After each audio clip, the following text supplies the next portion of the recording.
պատրաստելու ենք ազնվամորու ջեմով թխվածք, որը որ շատ համեղ է ստացվում եւ իհարկե շատ արագ։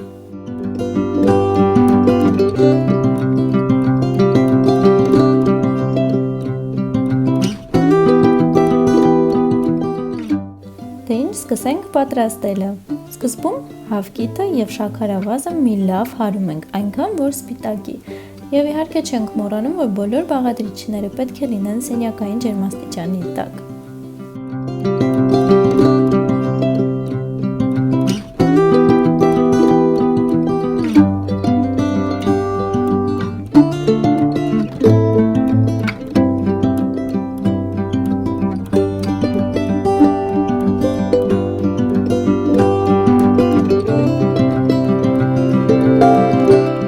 Լավ հարելուց հետո ավելացնում ենք աղը և վանիլինը, այնուհետև ավելացնում ենք մածունը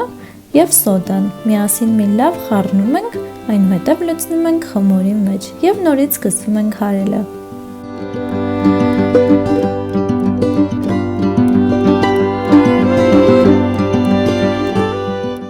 Ավելացնում ենք շատ փափուկ կարագը ու նորից սկսում ենք հարելը։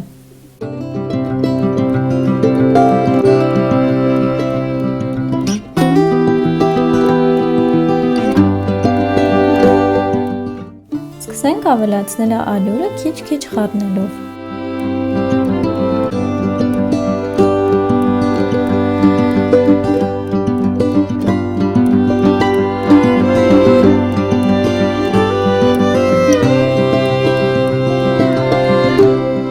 Մի փոքր հարիչով խառնում ենք, այնուհետև հարիչը դնում ենք մի կողմ և սկսում ենք գտալով խառնելը։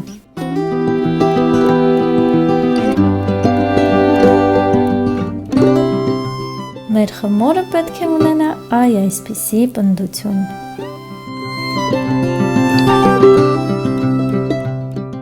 Պատրաստում ենք արդեն մեր տապակը, որի վրա քսում ենք կարագ կամ դնում ենք յուղաթուղթ և սկսում ենք լցնել վրան մեր խմորը, որը պետք է համաչափ ու գեղեցիկ տարածենք։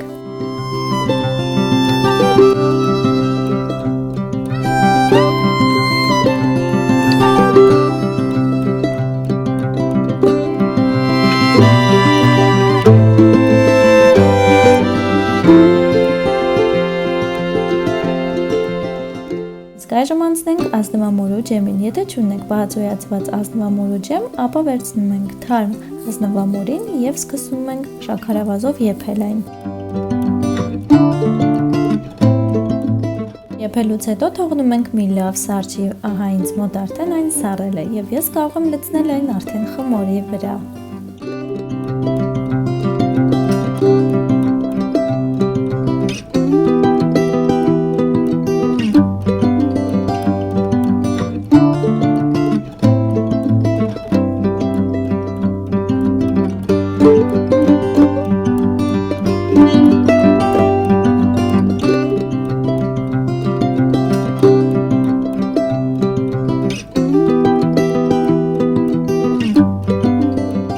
Ազնվամորու ջեմը գեղեցիկ տարածելուց հետո դնում ենք արդեն նախապես տաքացված ջեռոցը 180 աստիճանի տակ։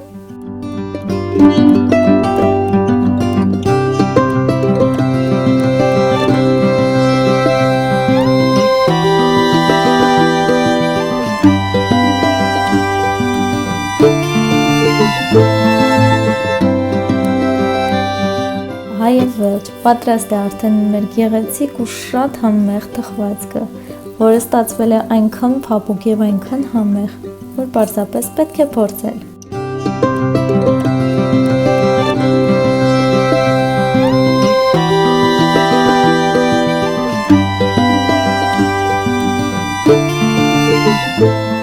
Խոհանոցում տարածվել է ազնվամորու անուշ բույրը։ Դուք էլ պատրաստեք և վայելեք այն։ Մինչ նոր հանդիպում։